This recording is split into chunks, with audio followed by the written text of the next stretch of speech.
Hello everyone, Bashar here. Another login champion has been announced. So it will start in the 22nd of August and it will last up until I think the 23rd of October. In that period, you have to log in for a total of 7 days. The first 6 days we will be given some live steel pieces, I think, and on the 7th day we will all receive some Wukong, which is a force spirit affinity attack type champion. He brings some interesting stuff. So his A1 is he attacks one enemy and he has a 50%, I'm talking about the booked version, he has a 50% chance of stunning, and that chance increases to 75% if the target has buffs.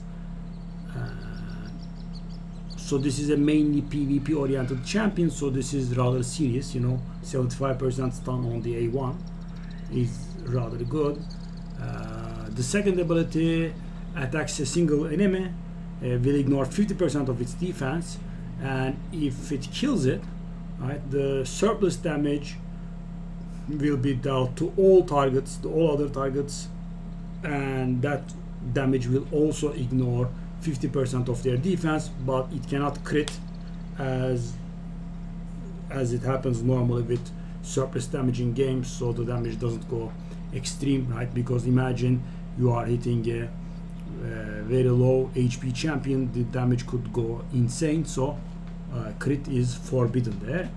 And so that's what happens when it dies. When it doesn't die, it gets sheeped and the debuff cannot be blocked. But don't get this wrong, it cannot be blocked, it can be resisted, so you need accuracy. And as the A1, A2 and A3 all place some sort of debuffs, you need to place accuracy on this guy.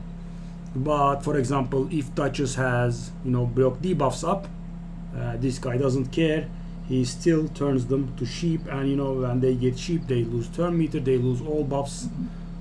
That is rather powerful. So if you kill, you get the extra damage, and if you don't kill, you get the sheep, which is rather great.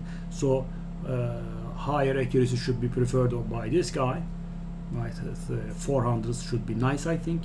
Depends on your account power level, of course. If you are a little on the earlier part, maybe 300s is fine. And the last ability is attacks everyone. Before attacking, steals all buffs, which means if there are any increased attack buffs, increased crit damage buffs, or any buffs that can increase his damage, that would be very nice, right? You would be dealing more damage. And then place block buffs on them for 2 turns on a 3-turn cooldown. So this brings a solution to Hydra also, right? The poison head putting up the poison cloud, which is awful, right?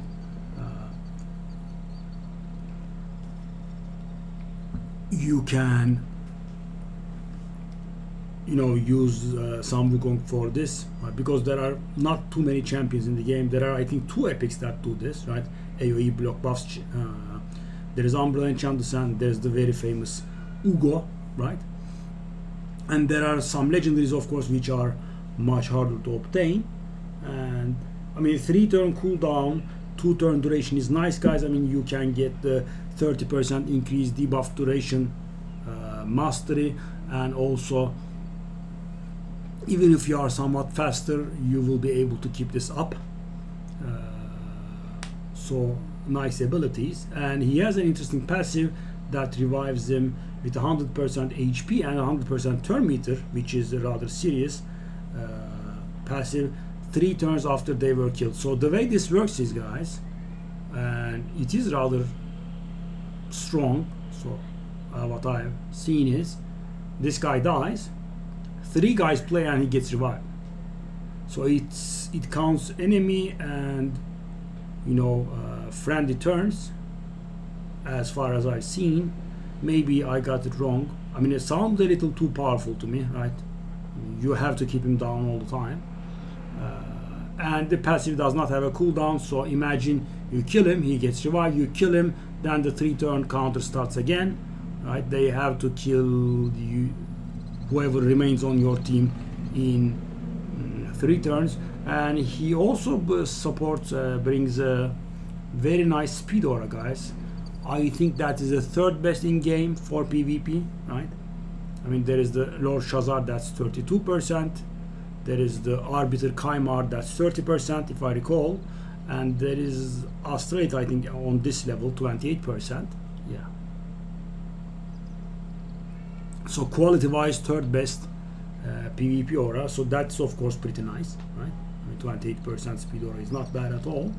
And so we will be given this bad boy for free.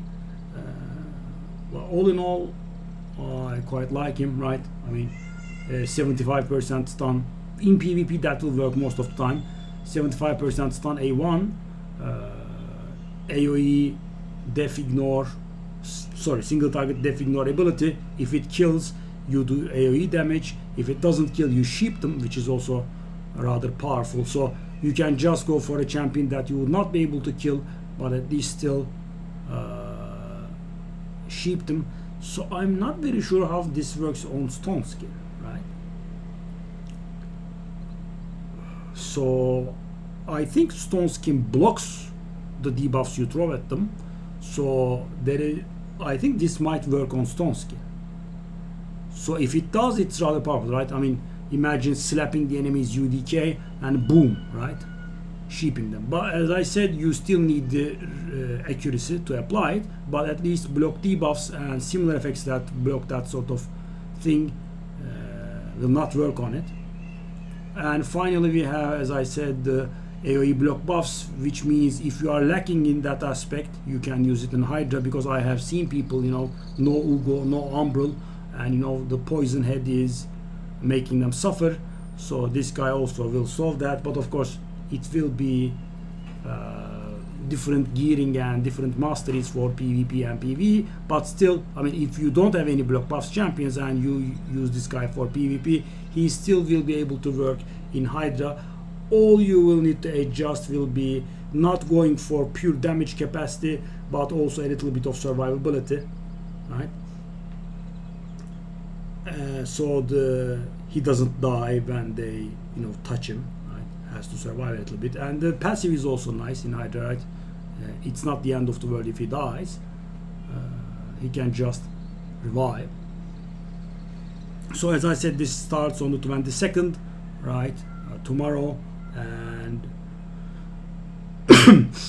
will end at October 23rd. And after that, he will be summonable via shards, right?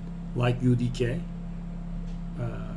like Artak, but not like Ronda, right? Ronda is not summonable.